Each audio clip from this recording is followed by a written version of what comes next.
Hello everybody. So we are going to do second module in your theory portion.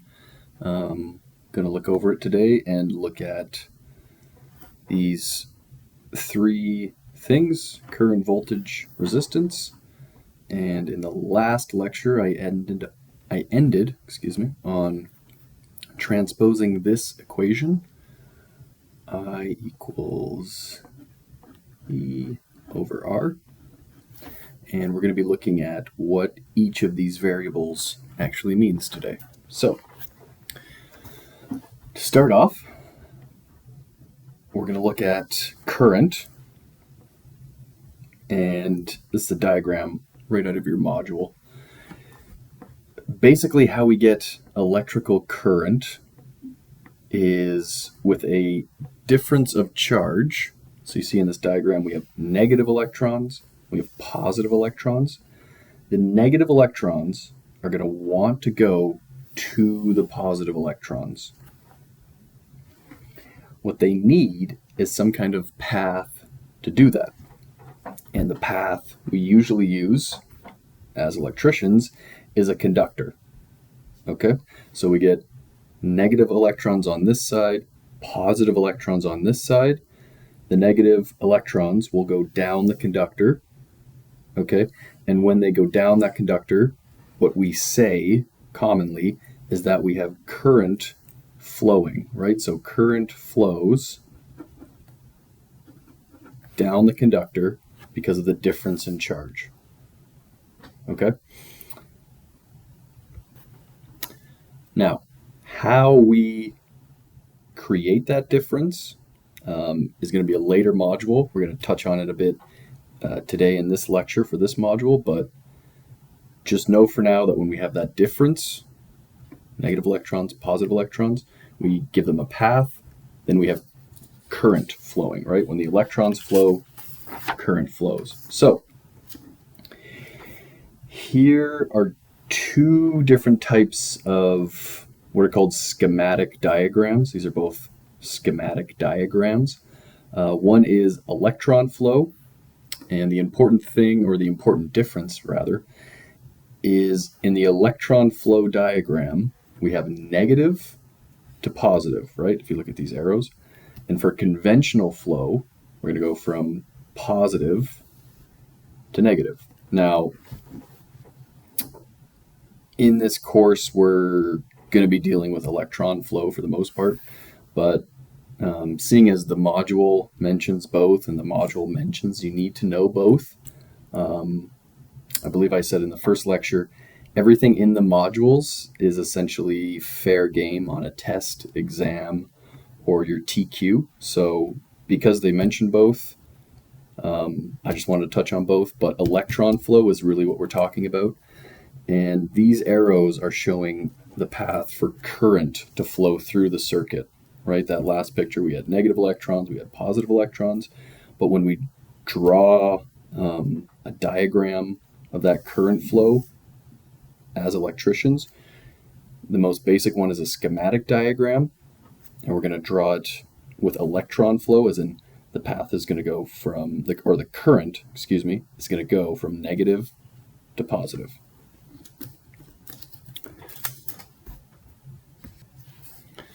I should also mention that this current I just talked about, that is our I, okay? More on that in a little bit. So next we're going to talk about voltage, which would be our E in that simple equation for Ohm's law. The most important thing, or the best thing that I always remember for voltage, is that it is a difference in charge between 2 points, right? So if you hook up a voltmeter across these 2 points, this is just how we draw a simple voltmeter. That is how you're going to measure the voltage between these 2 points, right? Because we have negative electrons and positive electrons, we have a difference in charge between these 2 points. Another example would be if you went to the receptacle in your house. It has a face like this. You have this side, which is a little bit shorter. You have this side, which is a little bit longer. The longer side, let's call that our neutral side. Touch on that more in the code lectures. And then this side is our live side, okay? Or our line side. And then you also have where the ground would get plugged in. So if you measured between your live side and your neutral, you're probably going to get about 120 volts in your house, I hope. You would also get, if you measured from this spot, the ground, we'll call it, of the receptacle, you'll also get 120 volts, okay? And what you're measuring there is you're measuring the difference between the live part of the receptacle and the, let's just say, not live part of the receptacle. Okay, so that's what voltage is. Voltage is measuring a difference in charge. So, source of EMF, that's how we're going to create this difference in charge. Methods of creating or producing EMF is a later module. So just know that the source of EMF, for now, just know that the source of EMF is going to create that potential difference, right? That difference in charge. And because the EMF, or electromotive force, because that's created, the negative electrons want to get to the positive electrons. So the negative ones, once we give them a path, right? That's part of what we do as electricians. We install conductors, right? You put wire into buildings or other places, and that conductor allows the electrons to flow. So really basically, using this image, let's talk about how do we make the very simple way of how we make an electric circuit. So, step one is we're going to need to create EMF, okay? And that's a later module, as I said. It does list in this module the 6 ways of creating EMF. I believe there's a module question on that. Just, remember those for now, and we're going to touch on it in the later module. So there's a source of EMF right here, right? And that makes that difference in charge. But then we need to complete the circuit. And I'm just going to do, this is a shortened form of circuit commonly used. And that completion of the circuit is going to allow the current to flow because now the electrons can flow. And after that, we're going to use that EMF. And so we're going to install it, we're going to install in it a load of some kind. So what that'll look like is something like this. This is a really basic, still a schematic diagram. So we have the EMF, or we have created EMF, that is, and the current would be flowing through this circuit. This is how we draw current in a schematic diagram. So we have our source of power, our EMF, and we have 2 voltage readings at our 2 loads. This is a symbol for a light. And so V1 and V2 are measurements of voltage, or you could also say they're a measurement of potential difference at each of these loads, at each specific location. What we're going to start to call that, and we're going to start to do some math problems involving these kind of things, we're going to call that a volt drop. Okay, so at this load, we have a volt drop. And across that load, we are measuring the difference. Okay, we're measuring the voltage.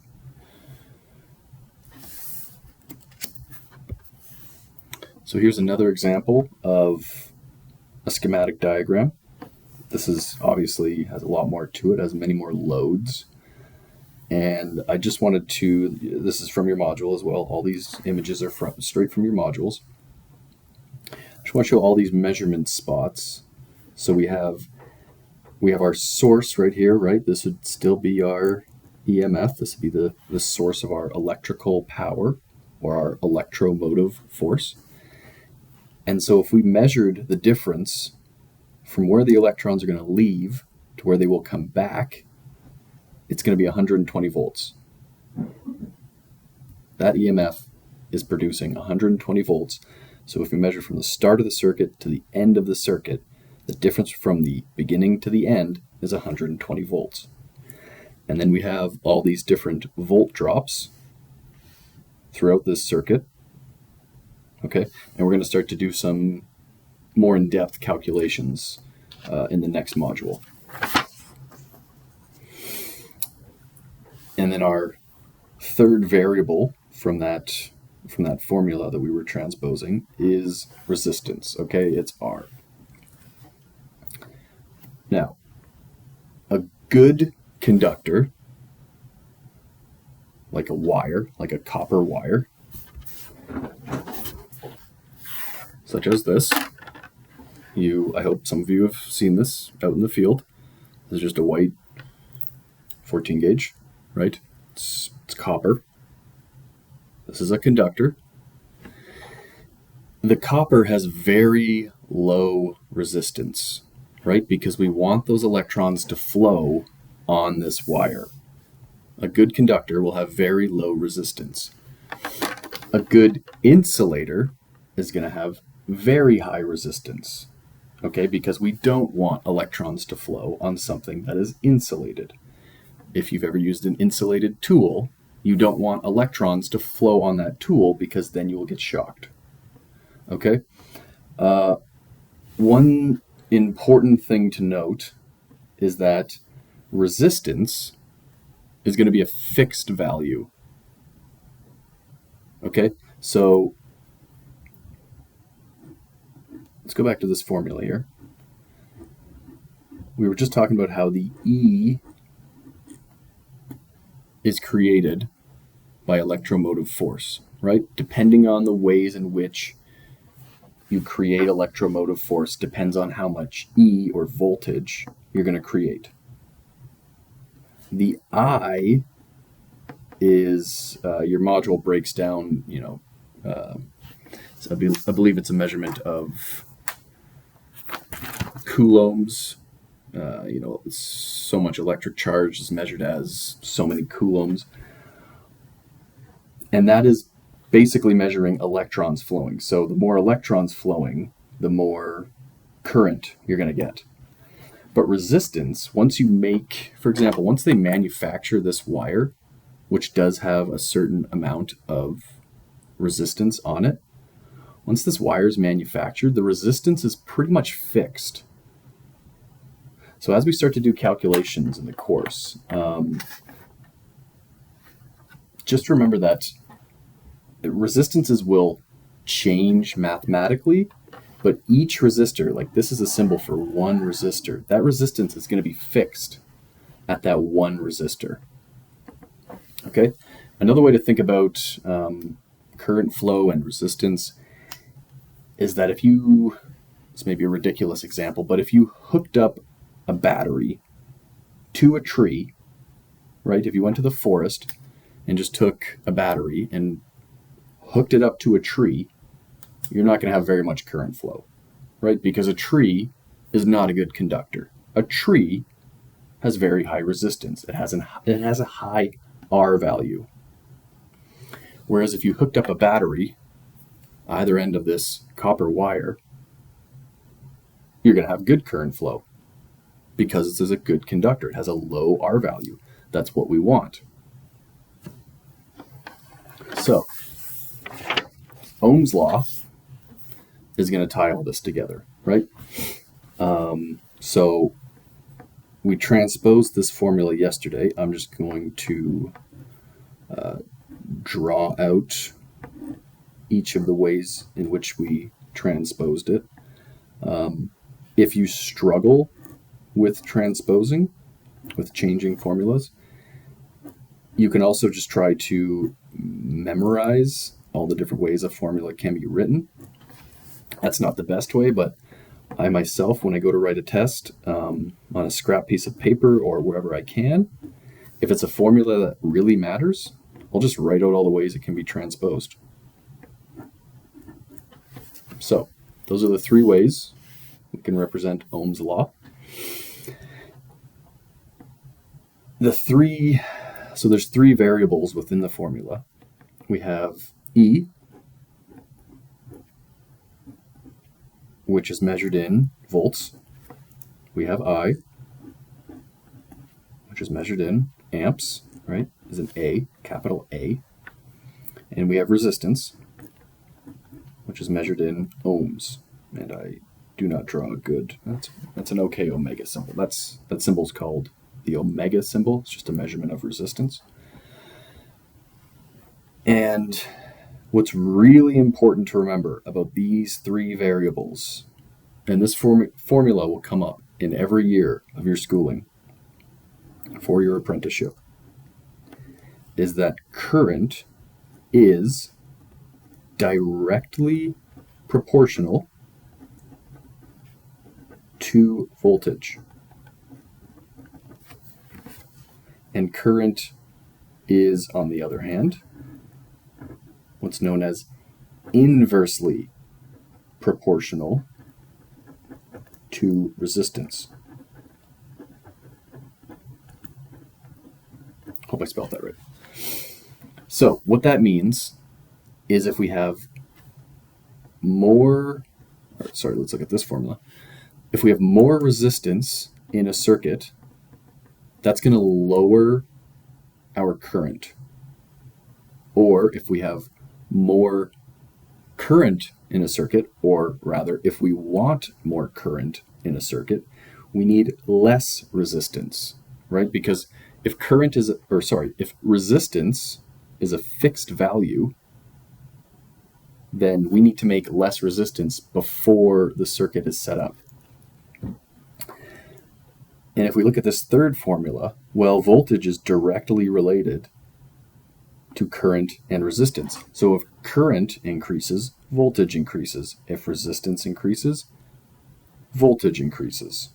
Okay? So, and we can prove this mathematically. Let's do that right now. So let's say, for example, we have a question that says, I'm just going to keep a really simple question format. If the question said find I, and it gave us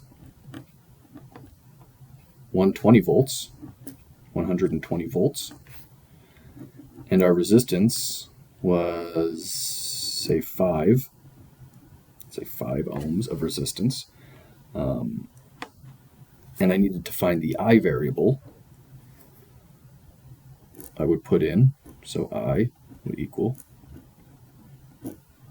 E over R, right, which is equal to 120 volts over 5.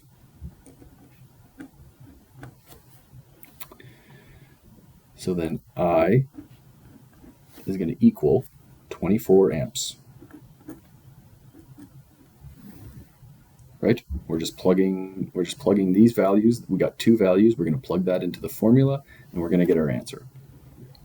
Now, let's change the resistance. So, same idea. We're going to find I, but this time we're going to have, let's divide that. E is still going to be 120 volt. All right, 120 volts, very standard voltage. You'll find that in commercial and residential. But what if our resistance was 15 amps? Right? It's inversely proportional to our current. So if resistance increases, current should decrease. So same thing. We have two of our variables, so we're just going to solve for I. Still have 120 volts over 15 ohms. Our I is now going to equal 8 amps because our resistance went up. So I apologize if this seemed like an overly simplified pair of examples, but understanding that current is directly proportional to voltage and inversely proportional to resistance is really important to go into our next module, which is going to be series resistive circuits.